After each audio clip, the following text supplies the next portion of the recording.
Hi friends, last classes we were discussing here unit 6 mechanics and conventions of writing, and we covered I think 6 or more points: colon, comma, semicolon, quotation, double single, apostrophe, parenthesis, bracket, dash, hyphen, full stop, that means period, capitalizations. We covered these points, and I think you know these points very well. Okay, am I right? Good. Okay, today I want to take the next point, 6.3, academic style, key points. All of you look on the screen or your text or materials. Once again, you read academic style, key points. Okay, guys, there are two styles, you know.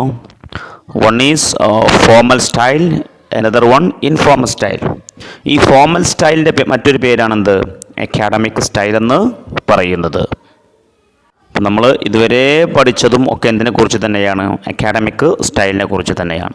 അപ്പോൾ അതിനെക്കുറിച്ച് കൂടുതലൊന്നും വിശദീകരിക്കേണ്ട ആവശ്യമില്ല, പെട്ടെന്ന് പറഞ്ഞു പോവാം. Okay, first point നമുക്കൊന്ന് പറയാം.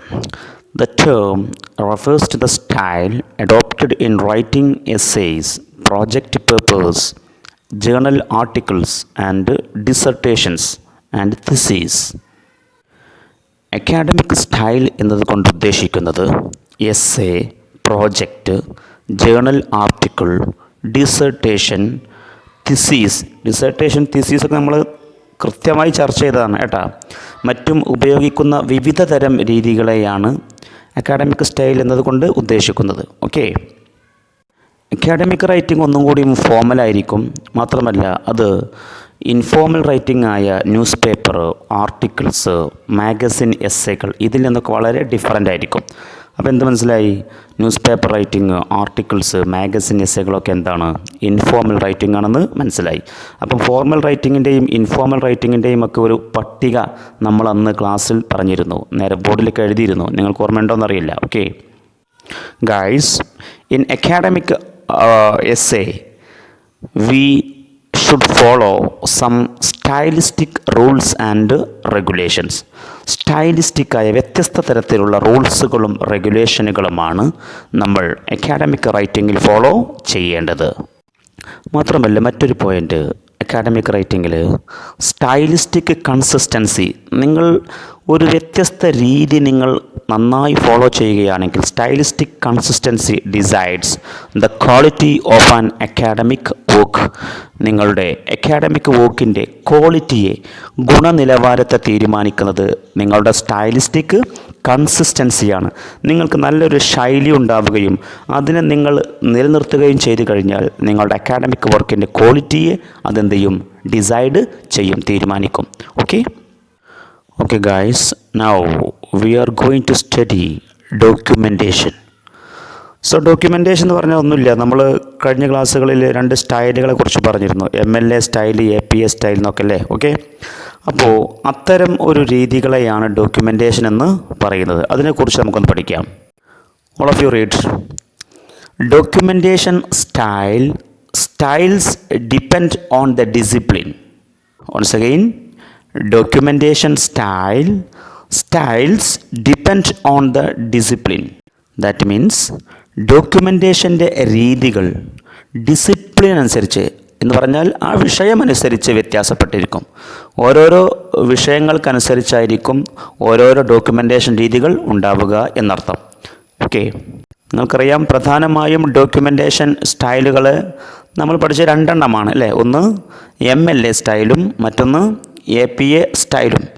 പിന്നെ ഒരുപാട് യൂണിവേഴ്സിറ്റികൾക്ക് ഷിക്കാഗോ പോലെയുള്ള അല്ലേ നമ്മൾ പഠിച്ചിട്ടുണ്ട്, അവർക്കും അവരുടേതായ പ്രത്യേക സ്റ്റൈലുകളുണ്ട്. എന്നാലും പൊതുവേ പിന്നെ ജനറലി അംഗീകരിക്കപ്പെട്ട രണ്ട് സ്റ്റൈലുകളാണ് MLA സ്റ്റൈലും APA സ്റ്റൈലും എന്നുള്ളത് നിങ്ങൾ പഠിച്ചതല്ലേ. ഇനി ഈ MLA സ്റ്റൈലിൽ ഉൾപ്പെടുന്ന ഡിസിപ്ലിൻ വിഷയങ്ങൾ ഏതൊക്കെ നമ്മൾക്ക് മനസ്സിലാക്കാം. ഒന്ന് വായിച്ചോളൂ. Liberal arts and humanities. Clear ആണല്ലോ.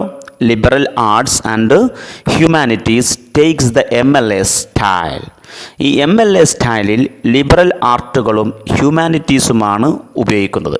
ഓക്കെ, എന്താ പറഞ്ഞൊന്നു പറഞ്ഞ്, ലിബറൽ ആർട്ടുകളും ഹ്യൂമാനിറ്റീസ് വിഷയങ്ങളും ഏത് സ്റ്റൈലാണ് ഉപയോഗിക്കുന്നത്? MLA സ്റ്റൈലാണ് ഉപയോഗിക്കുന്നത്. Got it? On the other hand, social science and science subjects follow generally the APA style. അതേ സമയത്ത് APL എന്താ പറഞ്ഞത്? അതേ സമയത്ത് സോഷ്യൽ സയൻസ്, ശാസ്ത്ര വിഷയങ്ങൾ എന്നിവ APA സ്റ്റൈൽ ഫോളോ ചെയ്യുന്നു. Got it? ഇനി നിങ്ങൾ സ്ക്രീനിലേക്ക് നോക്കൂ. You can see there are other styles like Chicago style, Oxford style and Cambridge styles. That means there are plenty styles.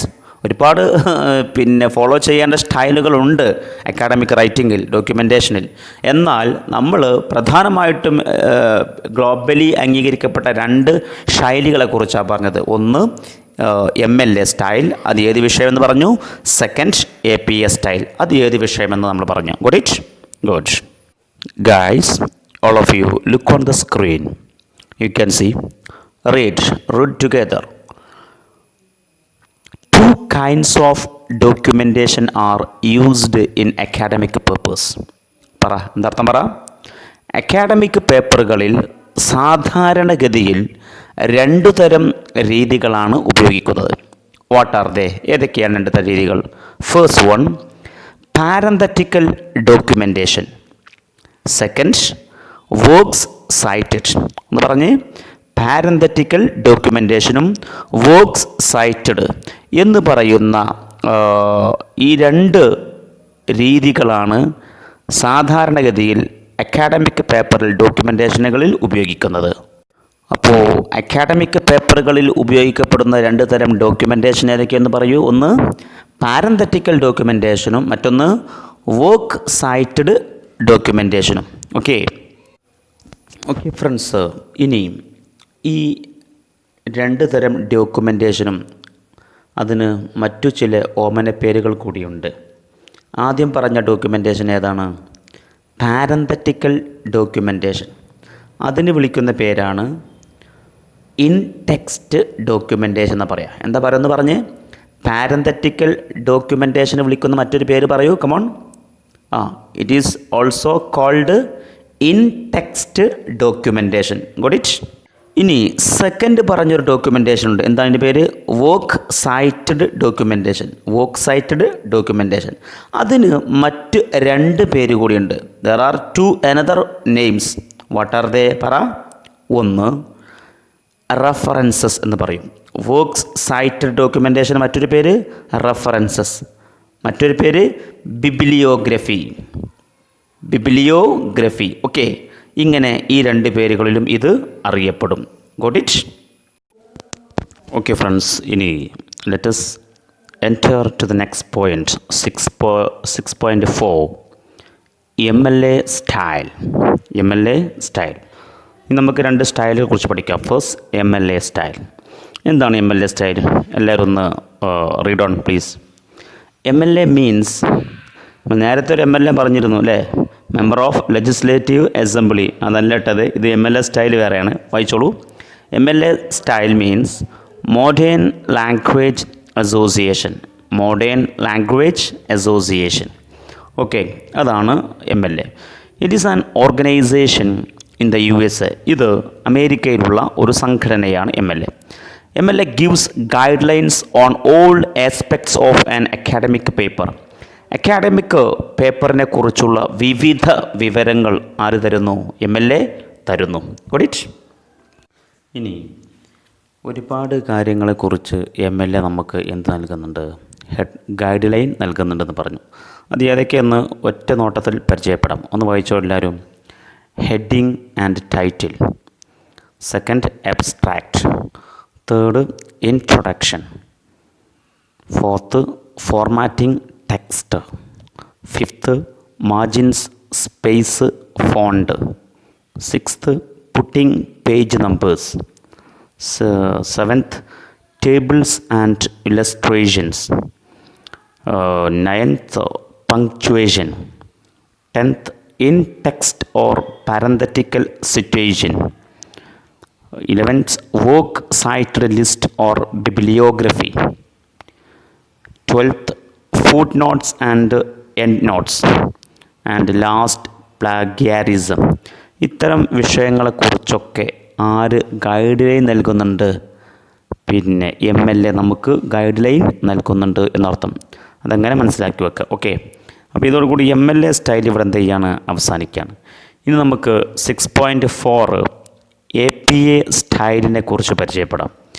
APA style. All of you read APA style.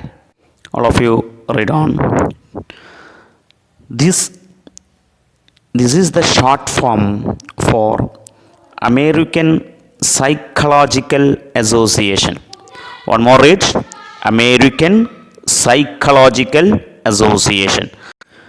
ഈ APA style mostly used in scientific writing. Scientific റൈറ്റിങ്ങിലാണ്. നമ്മൾ നേരത്തെ പറഞ്ഞത് ഹ്യൂമാനിറ്റീസിലാണ് MLA style follow ചെയ്തതെങ്കിൽ APA style mostly used in scientific writing. പഠിച്ച വിഷയം തന്നെയാണ്, ഒന്നുകൂടി പറയാന്നുള്ളൂ. അപ്പോൾ APA style mostly used in scientific writing. Good. അതേപോലെ തന്നെ അക്കാഡമിക്കൽ റൈറ്റിംഗ് ആയ empirical studies, literature review, case studies, theoretical and methodological articles, ഇത്തരം കാര്യങ്ങൾക്കൊക്കെ വേണ്ടിയിട്ട് ഏത് ശൈലിയാണ് ഫോളോ ചെയ്യുന്നത്? APA സ്റ്റൈലാണ് ഫോളോ ചെയ്യുന്നത്. എന്തല്ല? MLA സ്റ്റൈല് അല്ല. ഓഡിറ്റ്. അതോടൊപ്പം തന്നെ വ്യത്യസ്തങ്ങളായ APA സ്റ്റൈലുകൾ നമുക്ക് നൽകുന്ന ഗൈഡ് ലൈൻ ഏതിനെക്കുറിച്ചാണ്? 1 by 1 ആയി വായിക്കൂ. APA സ്റ്റൈലുകൾ നമുക്ക് നൽകുന്ന ഗൈഡ് ലൈൻസ് സെക്ഷൻസ്, വ്യത്യസ്തമായ സെക്ഷനുകൾ ഏതൊക്കെയാണ് നോക്കാം. 1, title page. 2, abstract. 3, introduction. 4, results. 5, discussions. 6, references. And last, appendices. Okay guys, ഇനി നമുക്ക് നെക്സ്റ്റ് പോയിന്റിലേക്ക് കടക്കാം. 6.6 അക്കാഡമിക് ഇൻറ്റഗ്രിറ്റി. അക്കാഡമിക് ഇൻറ്റഗ്രിറ്റി എന്നുള്ളത് നമ്മൾ കഴിഞ്ഞ ക്ലാസ്സിൽ ചർച്ച ചെയ്തിട്ടുണ്ട്. കഴിഞ്ഞ ലിങ്കിൽ നിങ്ങൾക്കത് കാണാം. അക്കാഡമിക് ഇൻറ്റഗ്രിറ്റി മീൻസ് ഹോണസ്റ്റി, സത്യസന്ധത എന്നർത്ഥം അല്ലേ? അപ്പോൾ എന്താണ് ഈ അക്കാഡമിക് ഇൻറ്റഗ്രിറ്റി? നമുക്കൊന്ന് വായിക്കാം. It is A moral and ethical code in academic community എന്നർത്ഥം. അപ്പോൾ അക്കാഡമിക് കമ്മ്യൂണിറ്റിയിലുള്ള ആ ഒരു സമൂഹത്തിൽ ആരൊക്കെയുണ്ട്? ടീച്ചേഴ്സ് ഉണ്ടാവാം, സ്റ്റുഡൻസ് ഉണ്ടാവാം, റിസർച്ചേഴ്സ് ഉണ്ടാവാം. ഇവരൊക്കെ പാലിക്കേണ്ട ഒരു മോറൽ ആൻഡ് എത്തിക്കൽ കോഡാണ് എന്ത്? അക്കാഡമിക് ഇൻറ്റഗ്രിറ്റി എന്ന് പറയുന്നത്. Got it? That means academic കമ്മ്യൂണിറ്റിയിലെ ഈച്ച് ആൻഡ് എവരി വൺ അവരൊക്കെ എന്ത് ചെയ്യണം? They should use fair means. അവരൊക്കെ യൂസ് ചെയ്യേണ്ടത് ഫെയർ മീൻസാണ്. എന്ന് പറഞ്ഞാൽ ശുദ്ധമായ വഴിയാണ്. തെറ്റായ റോങ്ങായ വഴിയിലൂടെ സഞ്ചരിക്കാതെ, ഷോർട്ട് കട്ട് സ്വീകരിക്കാതെ, കൃത്യവും സുതാര്യവും സ്ട്രൈറ്റ് ഫോർവേഡുമായ വഴിയായിരിക്കണം ആര് സ്വീകരിക്കേണ്ടത്? അക്കാഡമിക് റൈറ്റിംഗ് എഴുതുന്ന ഓരോ ഈച്ച് ആൻഡ് എവരി വൺ സ്വീകരിക്കേണ്ടത് എന്നർത്ഥം. റൈറ്റ്? അപ്പോൾ എന്താണ് ഫെയർ മീൻസ് എന്നതുകൊണ്ട് അർത്ഥമാക്കുന്നത്? വായിക്കൂ. They should avoid cheating in examinations. എക്സാമിനേഷനിൽ ചീറ്റിംഗ് ഒഴിവാക്കണം. And assignments and plagiarism. മോഷണം, ചോരണം തുടങ്ങിയ സംഗതികളൊന്നും ഉണ്ടാവാൻ പാടില്ല എന്നർത്ഥം. പറഞ്ഞ സംഗതി തന്നെയാണ്. പ്ലാഗ്യാരിസം എന്താണെന്ന് പഠിച്ചത് കൊണ്ട് അതിവിടെ പറയേണ്ട ആവശ്യമില്ല.